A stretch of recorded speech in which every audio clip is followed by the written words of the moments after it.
Bonjour, c'est Aurélia et comme toujours, on va parler d'écriture. Alors, est-ce que vous aussi, vous pensez que vous n'êtes pas fait pour écrire?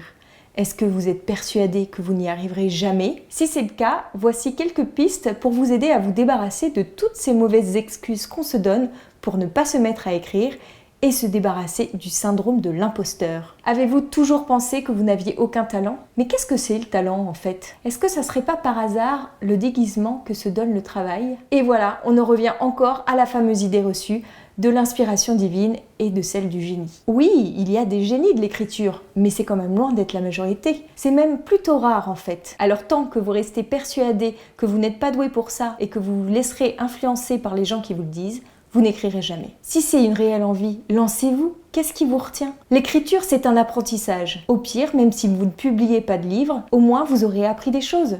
Ça vaut le coup, non? Je vais vous dire, moi, pourquoi j'ai mis tant de temps à m'y mettre. À la base, je pensais que j'écrivais mal, parce que j'avais jamais eu de retour dithyrambique sur mes écrits, alors que j'écrivais depuis toute petite. À chaque fois qu'il y avait une dissertation à l'école, je me jetais dessus à corps perdu en espérant que ce serait la mienne qui serait lue devant toute la classe. Bon, malheureusement, ça n'arrivait jamais. Sauf une fois. Et cette fois, je m'en souviens très bien. Alors, je me souviens pas du moment précis où ma dissertation a été lue devant tout le monde, mais je me souviens très bien du texte, car c'est un texte dont je suis encore fière aujourd'hui. Donc, persuadée que je n'avais aucun talent, je pensais que le métier d'écrivain n'était pas fait pour moi. Et c'est à peu près à cette époque que j'ai découvert le métier de scénariste. Et là, ça a été le coup de foudre. C'était ça que je voulais faire. J'avais 12 ans, c'était un forum des métiers dans mon école et il y avait une scénariste qui était là, qui m'a expliqué en quoi consistait son travail. J'avais des étoiles plein les yeux. Écrire pour le cinéma. Oh, le rêve! Et donc à partir de là, j'ai plus écrit que des scénarios. Ça me semblait tellement plus simple que d'écrire un roman.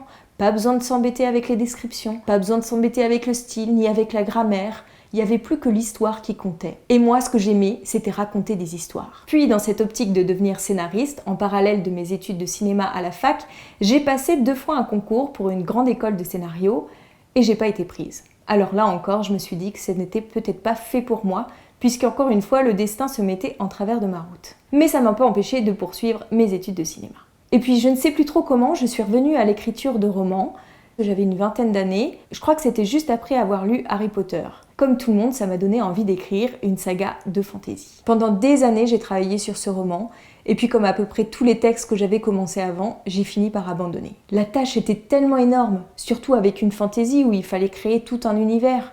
Je me suis un peu perdue dedans. Mais il n'est pas impossible que je revienne dessus un jour. J'avais quand même un bon début d'histoire avec 150 pages d'écrites. Mais bon, bref, là n'est pas le sujet. En fait, ce qui nous intéresse là, c'est que j'ai abandonné ce roman à un moment où je pensais que j'aurais le temps de m'y consacrer à 100% puisque j'étais au chômage. Pendant 10 mois, je n'ai pas travaillé et je n'ai pas non plus réussi à écrire une seule ligne. Alors là, je me suis dit que non, l'écriture, c'était pas fait pour moi. À partir de là, j'ai vraiment laissé tomber mes ambitions dans le domaine de l'écriture, parce que jusqu'à présent, j'avais comme excuse que je n'avais pas assez le temps. Et là, j'en avais eu, même beaucoup, et je n'avais pas été capable d'en profiter. Et c'était même pire. J'avais encore moins écrit que quand je disais manquer de temps. Je me suis rendu compte bien plus tard qu'en fait c'était à nous de prendre du temps et qu'il ne fallait pas attendre d'être inspiré pour s'y mettre. Parce qu'à cette époque, j'étais persuadée que l'écriture ne devait pas être un effort. Mais en fait si, des fois il faut faire un effort pour s'y mettre et l'inspiration vient ensuite. J'en fais l'expérience quotidiennement. Parce que oui, généralement quand on se lance dans l'écriture, on adore faire ça.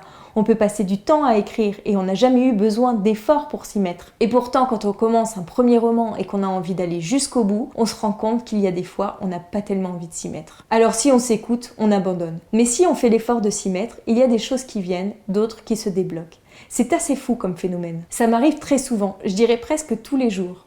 Alors maintenant, envie ou pas envie, j'écris. Ensuite, est-ce que vous vous êtes déjà dit que ça ne servait à rien d'écrire parce que de toute façon vous ne pourriez pas en faire votre métier car l'écriture ça rapporte pas? Alors oui, c'est un peu vrai. Il y a très peu d'auteurs qui vivent de leur plume. En 2017, le guide des auteurs de livres pointait que 90% des auteurs percevaient des droits d'auteur inférieurs au SMIC. En 2018, 65% des auteurs déclaraient exercer un autre métier pour subvenir à leurs besoins. C'est les chiffres les plus récents que j'ai pu trouver. Je pense que depuis 2018, ils n'ont pas beaucoup évolué, même si aujourd'hui, il y a quand même de nouvelles possibilités qui s'offrent à nous avec l'auto-édition. Moi, en tous les cas, ça a longtemps été une problématique et un grand frein. Ça l'est toujours d'ailleurs. Plus tellement en tant que frein, mais en tant que problématique. Comment gagner ma vie avec l'écriture? Je pensais qu'il n'y avait pas de solution, donc je me suis d'abord lancée dans la vidéo où j'imaginais qu'il y aurait plus de débouchés. Et c'est en réalisant mon premier documentaire, qui ne m'a pas rapporté un centime, que l'écriture est revenue me titiller. Je me disais que si j'avais eu une chance de gagner ma vie avec l'écriture, j'aurais plutôt choisi de faire un roman à la place d'un film.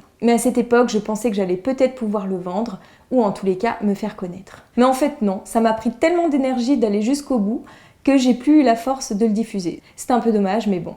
Je sais que je referai pas la même erreur avec mon livre. Mais à partir de là, j'ai changé mon fusil d'épaule. Je me suis autorisée à avoir le droit de faire les choses que j'avais envie de faire, même si ça me rapportait pas d'argent. Même si ça voulait dire devoir gagner ma vie à côté dans une toute autre activité. Et faire un travail à côté peut parfois se révéler source d'inspiration. Et surtout, ça peut nous donner une structure et nous permettre d'organiser une routine d'écriture pour écrire régulièrement, qu'on aurait eu beaucoup plus de mal à établir si on avait été tout seul. Donc moi, j'ai qu'un conseil, il faut faire un atout de ces contraintes.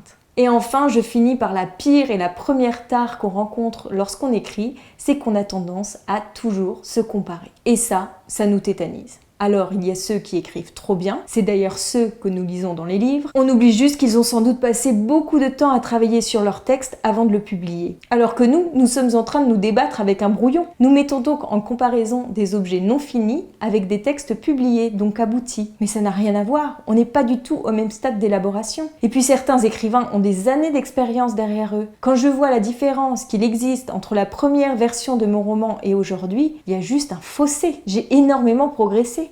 Donc j'imagine après des années d'expérience comment mon écriture va s'en trouver améliorée. Donc arrêtons de nous comparer à des auteurs publiés qui ont des années d'expérience derrière eux. Et puis ensuite, il y a ceux qui écrivent beaucoup, comme Amélie Nothomb par exemple, qui se lève à 4h du matin tous les jours pour écrire au minimum 4 heures et qui ne loupe pas une seule journée pour le faire. Et comme d'autres écrivains qui écrivent toute la journée. Et là on se dit non mais moi, j'y arriverai jamais, je pourrai jamais écrire comme ça. Mais en fait, c'est à chacun de trouver son rythme, celui qui lui correspond le mieux. Certains auteurs écrivent la nuit, d'autres préfèrent le matin, certains écrivent avec de la musique, d'autres ne peuvent pas écrire s'il n'y a pas un silence absolu. Il n'y a pas de règle, à chacun de faire sa recette. Et ensuite, il y a ceux qui écrivent trop vite. Alors ça, c'est mon gros complexe. Car si vous le savez pas déjà, ça fait 3 ans que j'ai commencé à écrire mon roman. Alors, quand j'entends des auteurs parler qui écrivent le leur en quelques mois, c'est pas fait pour me rassurer. Certes, quand j'ai commencé à écrire, je travaillais, donc j'avais pas plus d'1 heure par jour. Je mettais mon réveil 1 heure avant de partir pour avoir ce petit temps-là pour écrire.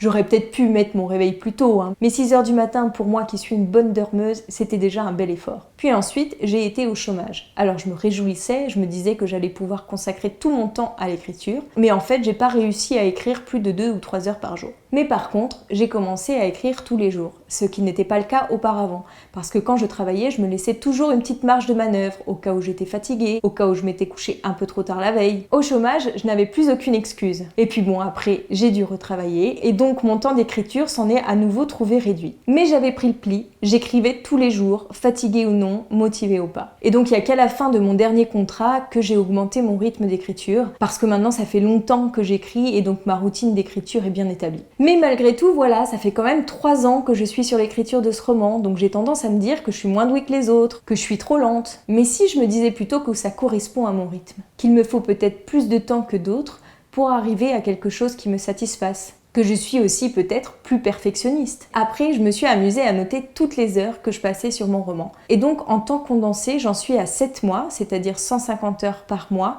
et 130 heures de travail. C'est pas si énorme que ça non plus. Des fois, on a tendance à penser que ça fait des mois, voire des années qu'on travaille sur un projet, parce que c'est vrai que ça fait longtemps qu'on a commencé, mais sans avoir jamais fait le calcul du temps effectif passé dessus. Alors moi, quand je vois mon temps effectif, je me dis que c'est pas si mal pour un premier roman. Ça ira même sûrement plus vite avec les prochains, parce que là, j'ai beaucoup tâtonné, mais maintenant, j'ai appris plein de trucs. Voilà pour les conseils du jour, donc voici tout de suite un petit récap. Premièrement, le talent, c'est comme l'inspiration, ça se travaille. C'est pas parce qu'on n'a pas un don au départ qu'on ne peut pas développer ses qualités. Deuxième point, faites ce que vous avez envie de faire. N'écoutez pas vos démons intérieurs, ni les mauvaises langues. Troisièmement, on a tous le temps d'écrire, à nous de le prendre. Quatrième point, et cela veut parfois dire faire un effort pour s'y mettre. Cinquième, faites un atout de vos contraintes. Ce qu'il y a de bien quand on travaille ou qu'on est étudiant, c'est que cela structure nos journées. Et en plus, ce que l'on vit peut être très inspirant. Et enfin, 6e et dernier point, Cessez de vous comparer à ceux qui écrivent trop bien, à ceux qui écrivent trop et tout le temps, à ceux qui écrivent trop vite. Chacun est différent, allez à votre rythme. Et voilà, c'est fini pour aujourd'hui. J'espère que cette vidéo vous a plu. Si c'est le cas, n'hésitez pas à me faire un petit like ou même carrément à vous abonner à ma chaîne. Si elle vous a donné envie d'écrire, tant mieux, faites-m'en part en commentaire. Et si vous avez des questions, je me ferai un plaisir de vous répondre. En tous les cas, merci beaucoup de l'avoir suivi jusqu'au bout et je suis toujours preneuse de vos retours. À bientôt pour une prochaine vidéo et en attendant, restez créatifs.